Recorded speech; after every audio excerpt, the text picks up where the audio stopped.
நீங்க எல்லார்கிட்டயும் சொல்ற மாதிரி தான் நான் உங்ககிட்ட சொன்னேன். அங்க இங்க வைக்கிற மாதிரி தான் இருக்கு. அதை வந்து அவரால் தாங்கிக்கவே முடியல. அந்த காமெடிஸ் நல்லா இருக்குதுன்றத டீல துப்பவா வந்து அந்த ரியாக்ஷன்ஸ் எல்லாம் சாண்ட்ராவோட அப்படிதான் இருந்துச்சு. பட் வந்து விளையாடுற மாதிரி தான் இருக்கு. கொஞ்சம் கூட ஒரு இன்ட்ரெஸ்டே இல்ல. பதட்டம் ஆகுறாரு அப்படின்றதுனால அதை ரொம்ப கண்ட்ரோல் பண்ணிட்டு இருக்கிறேன். திரும்ப வந்து தூண்டில் போடுற மாதிரியே தான் இருக்கு அப்படின்னு சொல்லி அவங்க வந்து சொல்றாங்க.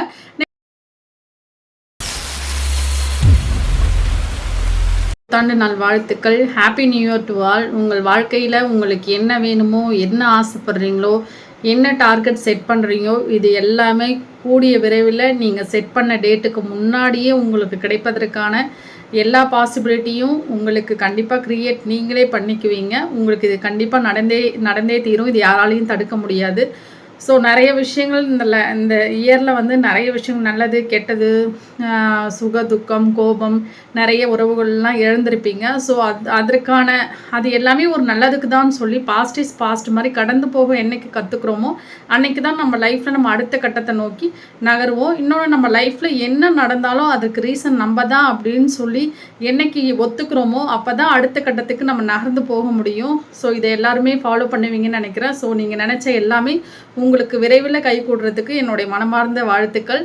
Thank you so much. ஸோ நிலா ஸ்பார்க் சேனலுக்கு தங்களை அன்போடு வரவேற்கிறேன். நான் உங்கள் நிலா. பிக் பாஸ் சீசன் 9ல் டே 87ல் இன்றைக்கி என்ன நடந்துச்சுன்னு தான் பார்க்க போகிறோம்.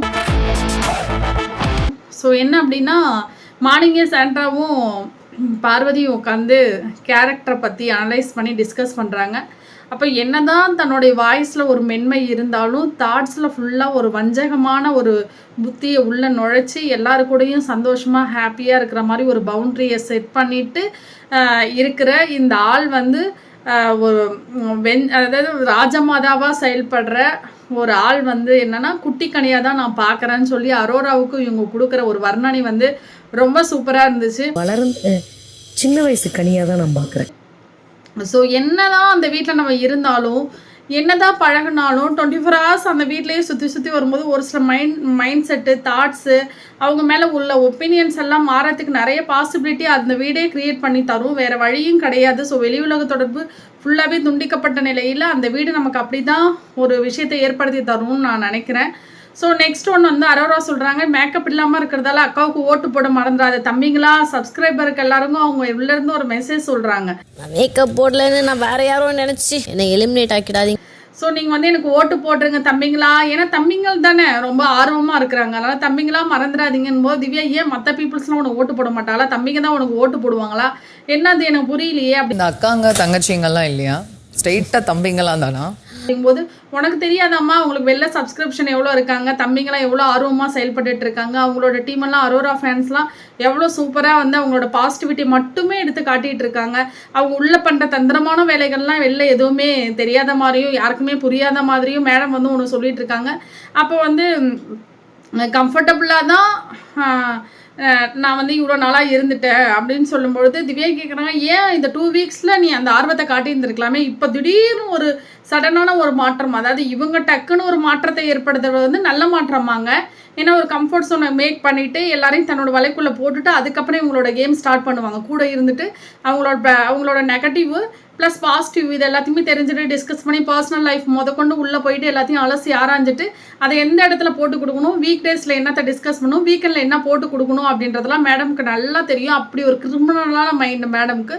ஸோ அப்படி க்ரியேட் பண்ணிட்டு தான் நான் பண்ணுவேன் அப்படிங்கும்போது அப்போயே அந்த லாஸ்ட் 2 வீக்ஸில் இல்லை அது ஒரு கம்ஃபர்டபுளான ஒரு சோனில் இருந்துட்டு என்ன சோனில் இருந்த அதான் அரோராவை துஷாத் அப்படின்ற ஒருத்தவனை போட்டு அவங்க கூட இருந்துட்டு ரொம்ப அட்டாச்மெண்ட்டாக இருந்துட்டு அந்த ஒரு பிளேவை காட்டினேன். அது உனக்கு ஒர்க் அவுட் ஆகலைன்னொடனே அங்கேருந்து இங்கே வந்து இதுவே வேற யாராவது இந்த வீட்டில் மாறி சடனாக ஒரு மாற்றம் கம்மிடுதுன்னு வந்து திடீர்னு திவ்யாட்டா சாரி கேட்டால் அது வந்து ஆர்டிஃபிஷியலாக இருக்குன்னு சொல்லுவாங்க. பட் இவங்க மாறி வராங்க இல்லையா, இது வந்து ரொம்ப நேச்சுரான ஒரு ஹேப்பன்ஸ் அப்படின்னு சொல்கிறதா இருக்கட்டும்.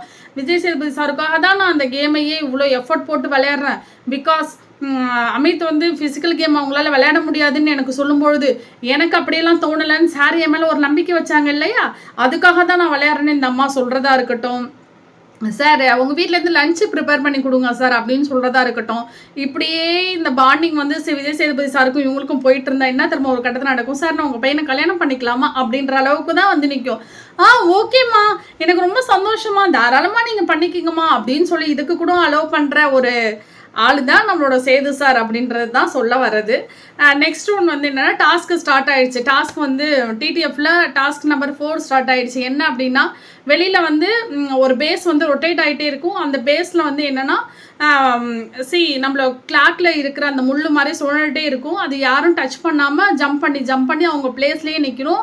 அந்த பிளேஸ்லேருந்து கீழே இறங்கிட்டாங்க அப்படின்னா அவங்க வந்து ஆட்டத்தை விட்டு வெளியேற்றுறாங்க. இதுதான் அந்த கேமோட ரூலு. அதில் விட்டாலோ அந்த நபர் போட்டியிலிருந்து வெளியேற்ற வந்து ரொம்ப சூப்பராக எல்லாருமே விளையாண்டாங்க. பட் எனக்கு பொறுத்தவரையிலும் இவ்வளோ ஒரு 4 டாஸ்க் வந்துருச்சு. ஆனாலும் இன்னமும் அந்த டாஸ்கில் ஒரு எஃபோர்ட் போடாமல், ஒரு இன்ட்ரெஸ்ட் இல்லாமல், வெளில பிஆர் டீம் வச்சுருக்கோன்ற ஒரு லெதாஜிக்லேயே வினோத் வந்து விளையாடுற மாதிரி தான் இருக்குது. கொஞ்சம் கூட ஒரு இன்ட்ரெஸ்டே இல்லை, பதட்டமாகறாரு,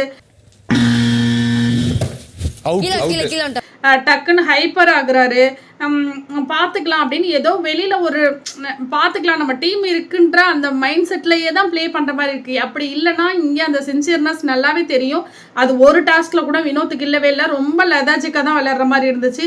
இதில் வந்து சபரியும் கம்ருதீனும் தான் ஜெயிச்சாங்க. ஸோ 9 மார்க்கு 8 மார்க்ஸ் அப்படின்றது. இந்த டாஸ்கின் வெற்றியாளர் சபரி. அதுக்கப்புறம் திவ்யா வந்து சொல்கிறாங்க, அதாவது என்னென்னா, எப்படி அந்த போட்டிருந்தாங்க பவுண்ட்ரி அப்படின்னா, விக்கல்ஸ் விக்ரமுக்கு ஆப்போசிட்டில் திவ்யா, சரிங்களா, பார்வதிக்கு ஆப்போசிட்டில் யார் அப்படின்னா சாண்ட்ரா. ஸோ இந்த மாதிரி கருத்து மோதிரங்கள் இருக்கிற ஒரு சில ஆளுங்க கூட மட்டும்தான் போட்டிருந்தாங்க. அப்போ வந்து விக்கல்ஸ் விக்ரம் அவுட் ஆகும்போது ஆட்டோமேட்டிக்காக திவ்யா மேலே டச் ஆகி அவங்களும் அவுட் ஆகிட்டாங்க. இதை வந்து என்னால் ஆக்செப்ட் பண்ண முடியாது. உங்களுக்கு ரொம்ப ஹாப்பியாக இப்போ நான் தோற்று போயிட்டேன், நீங்கள் தோற்று போயிட்டு அதனால் நானும் செகண்டாக அஃபெக்ட் ஆனது வந்து என்னால் ஆக்செப்டே பண்ண முடியல அப்படின்னு சொல்கிறாங்க திவ்யா. அதுக்கப்புறம் என்ன யார் ஆப்போசிட்டில் போட்டது அப்படின்னு சொல்கிறாங்க. ஆனாலும் நான் அவுட் ஆனதில் உனக்கு ஒரு சந்தோஷம் இல்லை அப்படின்னு சொல்லி ட்ரிகர் பண்ணி விட்றாங்க விக்கல்ஸ் விக்ரம.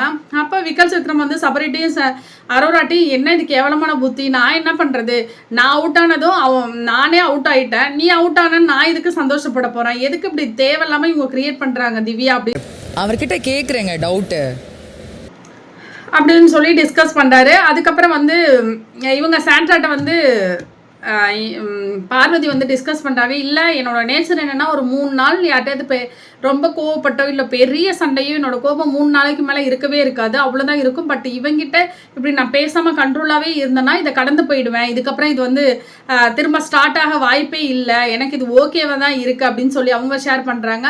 அதுக்கு தான் இவங்க சாண்ட்ரா என்ன சொல்கிறாங்கன்னா, அந்த மாதிரிலாம் ஆகக்கூடாது, அது வந்து நல்லது இல்லை, நீ பார்த்து கண்ட்ரோலாக இருந்துக்கோ, அவன் திரும்ப திரும்ப வந்து தூண்டில் போடுற மாதிரியே தான் இருக்குது அப்படின்னு சொல்லி அவங்க வந்து சொல்கிறாங்க.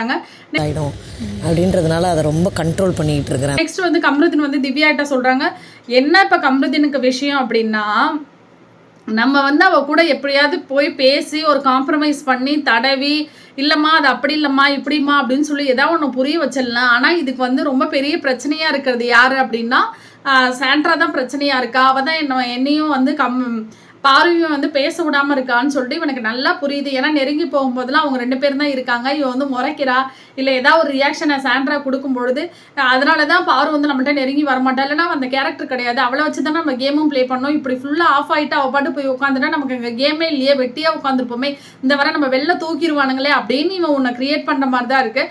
அதை சொல்கிறது கம்ப்ளைண்ட் பண்ணுறது யார்கிட்டனா திவ்யாட்ட. திவ்யாவுக்கு என்னென்னா, நம்மளும் தனியாக தான் இருக்கோம், சாண்ட்ராவை பிடிச்சி வச்சுக்கிட்டாலே, ஐயோ நம்ம வேற சாண்ட்ரா தான் இந்த வாரம் வெளில போகணும்னு நினைப்பா, அவள் இங்கேயே இருக்கிறாளே, நம்ம என்ன பண்ணுறதுன்னு தெரியலையேன்னு சொல்லி அதுவும் ஒரு பெரிய பிரச்சனையாக எடுத்து இவங்க 2 பேரும் பேசிகிட்டு இருக்காங்க. உருக்கிட்டு ஏதோ அவங்க வீட்டு பொண்ணு வந்து நான் ஏதோ என்னதான் இந்த அக்காவுக்கு பிரச்சனையா, எங்க 2 பேரும் பேசவே விட மாட்டாங்க, அவ அந்த மாதிரி நேச்சர் இல்லை அப்படின்னு சொல்றதும் இல்லை. எவ்வளோ டைம் நான் என்ன சொன்னேன், நீங்க வந்து பிரச்சனை விட்டு வெளில போகும்பொழுது நீங்க உட்காந்து அழுதிங்கல்ல, அப்போ அந்த ஒரு வெறுப்புல நாங்க 2 பேரும் ஒன்னா சுத்துறோன்னு எங்களை பிரிக்கிறீங்களா அப்படின்னு ஒரு கேவலமான மைண்ட் செட்ல கேவலமான ஒரு கேள்வி இவனால மட்டும்தான் கேட்க முடியும். எவ்வளோ வாட்டி பண்ணுவீங்க, அது உங்களுக்கு எது? அப்போ இவங்க சாண்ட்ரா சொல்லியிருக்காங்க, நீ வந்து லவ் கேம் தான் ஆடுற, நீ வந்து இங்கே வந்து ரொம்ப சின்சியரானா நீ ஒன்றும் லவ் பண்ண கிடையாது, அதை பற்றிலாம் நீ என்கிட்ட எக்ஸ்பிளைன் பண்ணாத அப்படின்னு சொல்லியிருக்காங்க. அப்புறம் வந்து எங்கள் 2 பேரையும் பிரிக்கிறதுக்கு இவங்க தான் ட்ரை பண்ணுறாங்க. எப்பொழுதுமே ஒரு பொண்ணோ ஒரு ஆணோ பிரிஞ்சு போகிறாங்க அப்படின்னா அதை சேர்த்து வைக்க தான் எல்லாம் ட்ரை பண்ணுவாங்க 80 to 90%. பட் இவங்க வந்து எங்களை பிரிக்க மட்டும்தான் நினைக்கிறாங்கன்னு ஒரு அக்யூசேஷன் வந்து அவர் மேலே வைக்கிறாரு. அந்த திவ்யா வந்து மேபி இது உங்களுக்குள்ள திரும்ப திரும்ப வந்து ரீஸ்டார்ட் ஆகிட்டே இருக்கிறதுனால கூட அப்படி இருக்கலாம், அப்படிலாம் நினைக்காது அப்படின்னு சொல்கிறாங்க. நெக்ஸ்ட் ஒன்று வந்து என்ன பண்ணுறாங்கன்னா, ஒரு டாஸ்க் முடிஞ்சிச்சு, முடிஞ்ச உடனே ஷேக் பண்ணுறான் இவன். அம்மா வந்து வேணும்னே வந்து அந்த ரொட்டேட்டிங் டாஸ்கில் வந்து ஷேக் பண்ண உடனே அவன் ஹக் பண்ண வரான். இல்லை ஓகே அப்படின்னு சொல்லி தட்டி மட்டும் கொடுக்குறாங்க. இதை வந்து விக்கல் சக்கரம் கூட்டு, என்னம்மா நேற்று தான் அந்த பேச்சு பேசினேன், ஒரு பவுண்டரி இருக்குது, அது இருக்குது, இது இருக்குன்னா இப்போ திரும்பவும் அப்படி பண்ணுறேன். ஏங்க இது வந்து ஸ்போர்ட்டிவாக பண்ணுற விஷயம், ஸ்போர்ட்ஸுக்கு எல்லாம் நடக்கிறதுங்க. அப்படி நேற்று தானே பவுண்டரி அந்தரி இந்தரின்னு பேசிட்டு இருந்தேன். நேற்று நடந்தது என்ன அப்படின்னு சொல்லிட்டு கேட்டது. இல்லை okay I have my control அப்படின்னு சொல்லி என்னோட கண்ட்ரோலை நான் ஸ்டாப் பண்ணுறேன் அப்படின்ற மாதிரி இட்ஸ் ஓகே அப்படின்னு சொன்னதுக்கு அவ்வளோதான். பாரு சொல்லிட்டு போயிட்டாங்க. நெக்ஸ்ட் வந்து பாரு வந்து என்ன சொல்கிறாங்கன்னா, சாண்ட்ராட்ட சொல்லிட்டு இருக்காங்க, இந்த மாதிரி வந்து என்னோட ஹேண்டை வந்து ஷேக் பண்ண வந்தான் அப்படின்னு சொல்லும்போது அது ஸ்போர்ட்டிவாக தான் இருந்துச்சு. அது நான் ஒன்று இந்த ஸ்போர்ட்ஸில் அது வந்து இருந்ததுனால நான் தப்பாக எடுத்துக்கலாம் அப்படின்னா, அப்போ ஏமா அந்த ஸ்போர்ட்டிவ்னஸ்லாம் நேற்று இல்லை உங்கள் கேமில், அப்போ எல்லாரையும் வச்சு ப்ளே பண்ணுறியான்ற மாதிரி கேவலமாக ஒரு கேள்வி வந்து அந்த ரியாக்ஷன்ஸ் எல்லாம் சாண்ட்ராவோடது அப்படி தான் இருந்துச்சு. பட்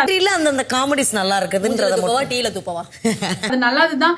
இது நார்மல் தான், இது ஒன்றும் அந்த அளவுக்கு ரொம்ப எடுத்து டிஸ்கஸ் பண்ணுற அளவுக்கு இல்லை அப்படின்னு சொல்லும்பொழுது, இல்லை கேட்குறேன் பவுண்டரிஸ் வந்து உனக்கு எப்பொழுதும் க்ரியேட் பண்ணிக்கோ, தேவையில்லாத விஷயத்தில் எங்கேயும் போய் மாட்டிக்காத, உனக்கு நீ ஹாப்பியாக இருக்கணும், அது மட்டும்தான் நான் சொல்ல வரேன்னு சொல்லிட்டு அவங்க அட்வைஸ் பண்ணிட்டு போயிட்டாங்க. அவன் தான் முதல்ல கை கொடுத்தான் குட் கேம் அப்படின்னு சொன்னான். TTF டாஸ்க் 5 என்னன்னா அப்படின்னா, மேலே வந்து சப்போர்ட் பண்ணி பிடிக்கணும் ஒரு கையால். மேலே வந்து பவுடர் இருக்கும், அந்த பவுடர் வந்து கொஞ்சம் டோர் ஓப்பன் ஆனாலும், ஒரு சின்னதாக ஒரு ஜன்னல் மாதிரி இருக்குது, அதில் ஓப்பன் ஆனாலும் பவுடர் வந்து அவங்க மேலே பட்டுச்சுன்னா அவங்க வந்து வெளியேறிடுவாங்க அப்படின்றது தான் டாஸ்க்கு. பட் ஒரு கையில் எவ்வளோ நேரம் அவங்க சப்போர்ட் பண்ணி நிற்கிறாங்க அப்படின்றது தான் விஷயமே. இதில் என்னென்னா வெளியில் வராங்க பார்த்தியா, அப்போ வெளியில் வரும்பொழுது அவங்க வந்து மற்ற கண்டஸ்டன்ட் இருக்காங்கல்ல அவங்கள வந்து டிஸ்ட்ராக்ட் பண்ணுற மாதிரி பால்ஸ் இருக்குல்ல, ஸ்மைலி பால், அதை எடுத்து அவங்கள வந்து அட்டாக் பண்ணலாம் அப்படின்றது தான் அந்த கேமை. இதில் வந்து ஃபஸ்ட்டு ரொம்ப ஸ்போர்ட்டிவான சுபிக்ஷாவாக இருக்கட்டும், அரோராவாக இருக்கட்டும் நல்லா தான் விளையாண்டுட்டு இருந்தாங்க. ஆனால் 6 hours ஃபஸ்ட்டு டாஸ்கில் நிற்கிறது மிகப்பெரிய விஷயம்தான். ஏன்னா இது வந்து இவங்களால நிற்கவே முடியாதுன்னு சொல்லலை. பட் ஜென்ஸுக்கெல்லாம் ஒரு விஷயம் என்ன இருந்துச்சு அப்படின்னா, நம்ம தான் ஜெயிப்போம் அப்படின்னு ஒரு ஆணவம் இருந்த மாதிரி இருந்துச்சு. அதை முறியடிச்சு இல்லை 6 hours எங்களால் ஸ்டாண்ட் பண்ண முடியும் அப்படின்றதுக்கு வந்து இப்போ சுபிக்ஷாவும் அரோராவும் நின்னாங்க. பட் இந்த டாஸ்கில் அரோராவுக்கு என்ன ஆச்சுன்னா, ஒரு டாஸ்கில் அவ்வளோ எஃபோர்ட் போட்டதுனால இந்த டாஸ்கில் அவங்களால சரியாக பேலன்ஸ் பண்ண முடியல. முதல் சுற்றுலேயே அவங்க வந்து வெளியேறிட்டாங்க. அப்போது அடுத்தடுத்து இவங்க எல்லாமே என்னென்னா மற்றவங்களை அட்டாக் பண்ணணும். அப்படியே வெளியில் வந்தோடனே அரோரா வந்து ஒரு க்ரையிங்க ஒன்று போட்டாங்க பாருங்க, பயங்கரமான க்ரையிங். இது என்னவோ உள்ளுக்குள்ளே ஒரு சூட்சமம் பண்ணுது. கனி இப்படி தான் நமக்கு நல்லா தெரியுதுங்க, பார்வதி இப்படி தான், அவள் இப்படி தான்றதும் நமக்கு தெரியுது. ஆனால் இந்த பொண்ணு ஏதோ ஒன்று பண்ணுது, அது என்ன பண்ணுதுன்றதா இன்னும் யாருமே தெரில.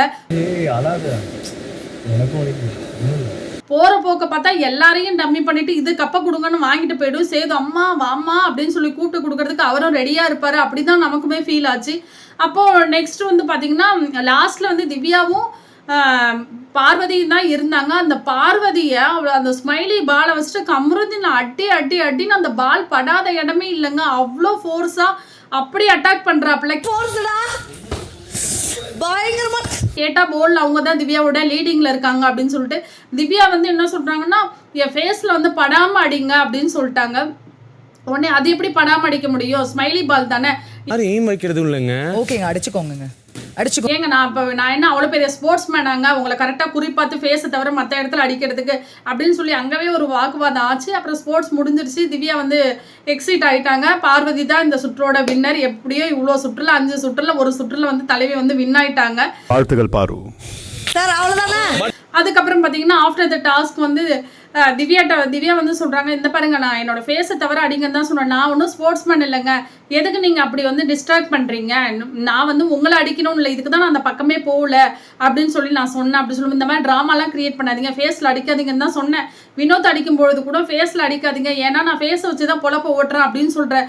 திவ்யா மேடம் அன்னைக்கு வந்து இப்போ சபரியை தூக்கி போட்டு மிதின்னு மிதிச்சாப்பிள்ளையே, மூஞ்சியே உடைச்சாப்பிள்ளையே, கண்ணையே குத்தி கிழிச்சாப்பிள்ளையே சபரி. அப்போ அவளுக்கெல்லாம் ஃபேஸ்ன்ற ஒன்று தேவையில்ல, உனக்கு மட்டும்தான் ஃபேஸை வச்சு நீ பொழைக்கிறான்றதை எல்லாருக்கும் வந்து கன்வே பண்ணுற மாதிரி தான் இருந்துச்சு. மூஞ்சியில் அடிக்கிறீங்க, நான் யார்கிட்டையும் நான் சொல்ல கிடையாது. நான் என்ன சொன்னது, இந்த வீட்டில் அவங்களுக்கு நடந்துச்சுன்னா அவங்களுக்குன்னு ஒரு சில ரூல்ஸ் அண்ட் ரெகுலேஷனும் புதுசாக கிரியேட் பண்ணுவாங்க. மற்றவங்களுக்குன்னு நடந்துச்சுன்னா அது ஜஸ்ட் ஆக்சிடென்ட், அது ஸ்போர்ட்ஸ்ல நடந்தது தானே, ஸ்போர்ட்டிவா எடுத்துட்டு போக வேண்டியது தானே அப்படின்றது தான் இவங்களோட மைண்ட் செட்டா இருக்கு. ஸோ ஸ்போர்ட்ஸ்ல நேற்றுக்கு கம்ருதீன் வந்து அவ்வளோ ஃபோர்ஸா அட்டாக் பண்ணும்போது யாரும் வந்து கேட்காம, பட் திவ்யாவை நெருங்கிறதுக்கு என்னன்னா அவங்க ஒரு பவுண்டரியை வந்து செட் பண்றாங்க. திவ்யாட்ட வரணும்னா நீ யோசிக்கணும், கேள்வி கேட்பா, இந்த பிரச்சனையெல்லாம் பண்ணுவா, இதை இப்படி கிரியேட் பண்ணுவோம், அதுக்கெல்லாம் உன்னை டீல் பண்றதுக்கு ரெடியா இருந்தா என்கிட்ட வா அப்படின்னு சொல்ற மாதிரி தான் திவ்யா ஒன்று பண்றாங்க. ஸோ எனக்கு தெரிஞ்சு கனி போனதுக்கு அப்புறம் இவன் யாரு, விக்கல் விக்ரம்ன்றவர் யாரு, அவருடைய உண்மையான முகம் என்ன, இவர் ஒன்றும் அவ்வளோ பெரிய அப்பாட்டக்கர்லாம் கிடையாது. இன்னொன்று கனி கூட உட்காந்து ஒரு சின்ன விஷயத்த கூட தான் தான் உத்தமன், தான் தான் நியாயவாதி, நான் தான் பிக் பாஸ் ரூல்ஸை கரெக்டாக ஃபாலோ பண்ணுறவன் பேசி பேசி பேசி பேசி பேசி ஒரு விஷயத்த ஃபேக்காக ஒன்று கிரியேட் பண்ணார் பார்த்தீங்களா. அதெல்லாம் அங்கே முழுவதும் உடையிற மாதிரி தான் இருக்குது. திவ்யா ஒன்று புட்டு புட்டு புட்டு புட்டு புட்டு அங்கே இங்கே வைக்கிற மாதிரி தான் இருக்குது. அதை வந்து அவரால் தாங்கிக்கவே முடியல. எல்லார்கிட்டையும் சொல்ற மாதிரி தான் நான் உங்ககிட்ட சொன்னேன். ஸோ திரும்ப திரும்ப வந்து ஏதோ ஒன்று திவ்யா வந்து என்ன இப்படி பண்ணுறாங்க அப்படி பண்ணுறாங்க, திவ்யா இந்த பாரு இந்த வெள்ளை என்கிட்ட வச்சுக்காது அப்படின்னு சொல்லும்போது திவ்யா சொல்கிறாங்க, இவர் என்ன பண்ணுவார்னா இப்போ எல்லாரும் பாருங்க அங்கே ரூமை உன்னை கிரியேட் பண்ணி உட்காந்து பேசிட்டு இருக்காரு. அப்புறம் நைட் வந்து சுபிக்ஷா கூப்பிட்டு 3 மணி நேரம் கடலை போடுறது, இது மட்டும் தான் அந்த வீட்டில் இவர் பண்ணிட்டு இருக்காரு. சுபிக்ஷா கிட்ட ஒரு 3 மணி நேரம் நைட்டு லைட் ஆஃப் பண்ணதுக்கு அப்புறம் 2 பேரும் உட்காந்து அப்படி ரூல்ஸை ஃபாலோ பண்ண இவர் ஒன்றும் அவ்வளோ பெரிய ஆள்லாம் கிடையாது, அந்த அளவுக்கு இவர் ஒன்றும் செய்யவும் இல்லை அப்படின்றது ரொம்ப அழகாக சொன்னாங்க.